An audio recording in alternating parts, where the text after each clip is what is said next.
मंगलवार 27 जून को दिल्ली स्थित एनडीएमसी हॉल में सनातन मंदिरों को डिजिटल माध्यम से एक प्लेटफॉर्म पर लाने के प्रयास जाने अपने मंदिर अर्थात नो योर टेम्पल कार्यक्रम का आयोजन किया गया।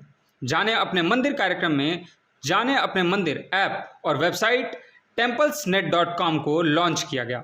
साथ ही नो योर टेम्पल कार्यक्रम का थीम सॉन्ग भी लॉन्च किया गया। इस बीच कई मंदिरों के वीडियो भी दिखाए गए। मंदिरों की एक लंबी फहरिस्त है। इनमें से कुछ मंदिरों से हम सभी परिचित हैं और हम प्रयास करते हैं कि अपने जीवन काल में वहां जरूर जाएं। मगर इनके अलावा भी देश में कई ऐसे मंदिर हैं जो महत्व और पौराणिकता से परिपूर्ण होते हुए भी राष्ट्रीय क्षितिज से धूमिल रहे। मोहम्मद बिन कासिम और महमूद गजनबी से लेकर बाबर और औरंगजेब तथा उसके बाद अंग्रेजों तक ने हमारी सभ्यता व संस्कृति की पहचानों को मिटाने में कोई कसर नहीं छोड़ी, लेकिन उनके इन मंसूबे हमेशा विफल साबित हुए। नो योर टेम्पल ऐप और वेबसाइट खास तौर पर भारत के सभी मंदिरों का पूर्ण विवरण वीडियो के माध्यम से दिखाएगा, जो आसानी से किसी भी प्राप्तकर्ता को मिल जाएगा। इस ऐप और वेबसाइट में 350 से अधिक मंदिरों का विवरण प्रदान किया गया, जो बेहद ही रोचक बात है।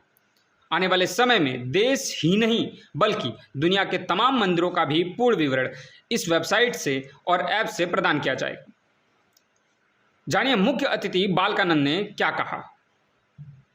मंच पर उपस्थित विश्व हिंदू परिषद के मिलिंद जी, संत समिति के राष्ट्रीय महामंत्री स्वामी जितेंद्रानंद जी और सभी जो यहाँ पर वरिष्ठ जन बैठे हैं, त्रिपुरा से आए हुए पूर्व मुख्यमंत्री विपुल देव जी।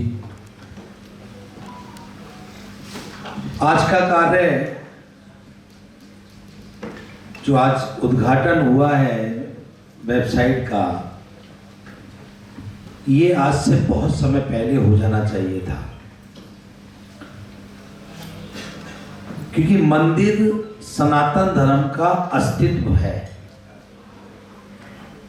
हमारे जितने भी मंदिर हैं वो हमको संस्कार देते हैं, संस्कृति देते हैं और सनातन धर्म की परंपराओं से अवगत कराते हैं।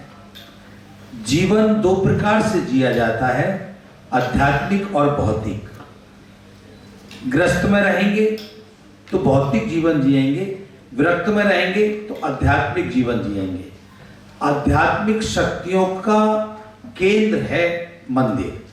आध्यात्मिक शक्तियों की ऊर्जा प्राप्त करने के लिए हमको तप करना पड़ता है और तप के लिए मंदिर की आवश्यकता होती है। इसके बाद सुनिए जितेंद्रानंद महाराज ने नो योर टेम्पल वेबसाइट से जुड़ी जानकारी के बारे में क्या कहा। मंदिरों में छुआछूत अस्पृश्यता की तरफ ध्यान आकर्षित किया।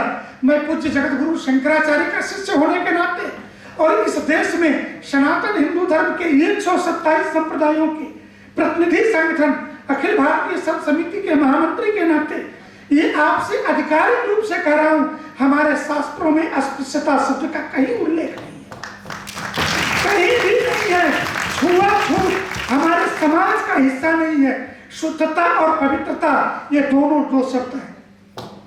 शारीरिक शुद्धता और मन की पवित्रता, इसलिए हिंदू समाज पर इसका लांछन लगाने वाले लोग, जो लोग नैरेटिव सेट कर रहे हैं, नैरेटिव सेट करते करते आज वहां आकर के खड़े हो गए।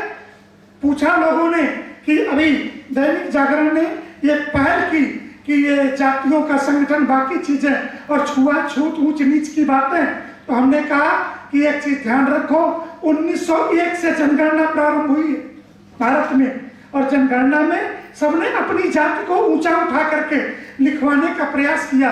कौन सा ऐसा युग आया कि क्षत्रियों के दो वंश की परंपरा, सूर्य वंश में राम, चंद्र वंश में कृष्ण।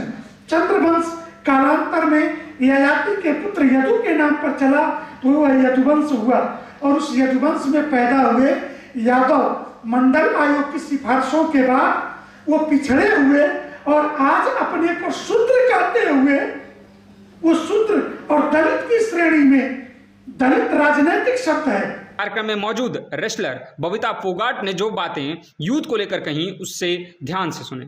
सबसे पहले तो मैं कहना चाहूंगी जितने भी महानुभाव यहाँ पर उपस्थित हैं उन सबको मैं नमन करूंगी और मैं अपने आप को सौभाग्यशाली मानती हूँ कि इस सुंदर आयोजन में मुझे आमंत्रित किया गया और ये सब कुछ मुझे जानने का मौका मिलेगा कि हमारे मंदिरों का इतिहास जो है कितना पुराना है और जो इतिहास हमसे छुपाया गया है, जो इतिहास हम सब लोगों को पता नहीं है। क्योंकि मैं हकीकत बताती हूँ कि कुछ समय पहले तक मुझे भी बहुत कुछ मालूम नहीं था, क्योंकि माता पिता ने इतना ही सिखाया है कि भगवान की पूजा करनी है और उनके दिखाए हुए मार्ग पे हमें चलना है।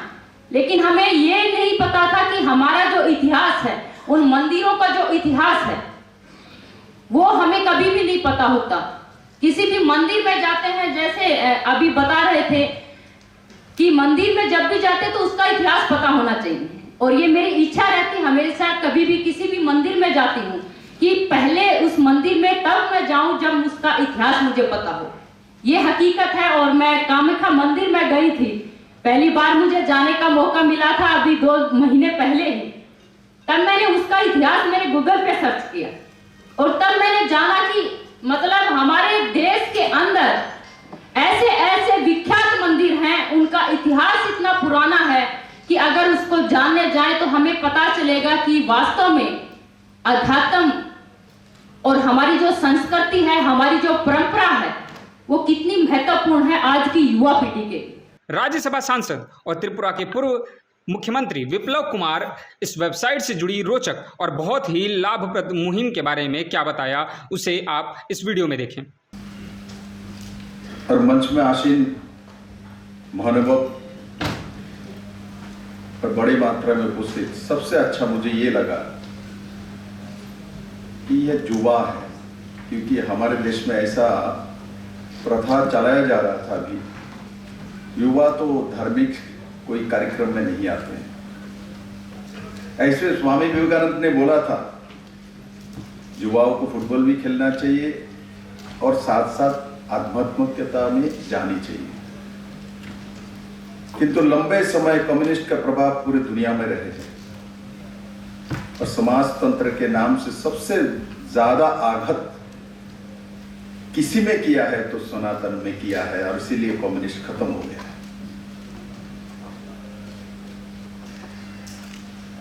मेरे मित्रों, ये बहुत अच्छे प्रयास है जो हमारे लगभग 350 मंदिरों का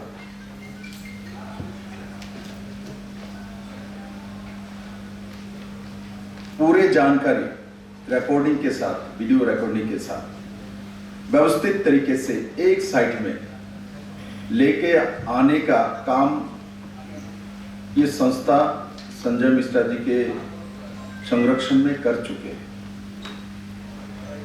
मैं त्रिपुरा से आता हूं, वहां भी त्रिपुरा सुंदरी मंदिर है और वहां का भी जो वीडियोग्राफी और जानकारी इस समय लिया जा रहा है।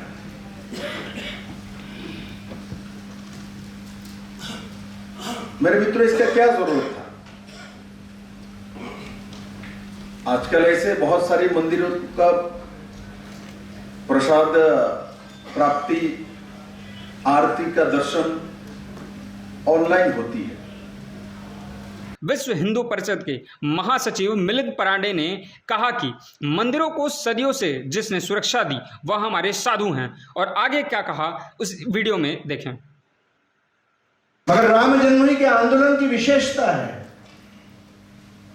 कि राम जन्मभूमि के आंदोलन के पहले करोड़ों लोग इस देश में थे कि जिनको ये कहने में शर्म आती थी कि मैं हिंदू हूं। अपने जाति, भाषा, पंथ, संप्रदाय का तो परिचय दे देते थे, किंतु मैं हिंदू हूं यह स्वाभिमान से नहीं कहते थे। राम जन्मभूमि के आंदोलन की ये देन है कि आज करोड़ों लोग समाज के हर वर्ग में ऐसे खड़े हो गए कि आज वो कह रहे कि गर्व से कहो हम हिंदू हैं। ये मंदिरों का महत्व है। और एक दूसरी बड़ी बात, क्योंकि राजनीति के भी कुछ लोग यहां पर मंच पर बैठे हुए हैं कि राम जन्मभूमि के आंदोलन के पहले इस देश में हिंदू को भी गाली देकर देश की यशस्वी राजनीति की जा सकती थी, मगर राम जन्मभूमि ने बदल दिया। आज राम जन्मभूमि के आंदोलन के कारण से ही इस देश की यशस्वी राजनीति हिंदू को गाली देकर कोई भी नहीं कर सकता है। हिंदू केंद्र बिंदु में आ गया। तो मंदिरों का कितना महत्व है, एक देश का भावमानस बदल दिया एक मंदिर ने।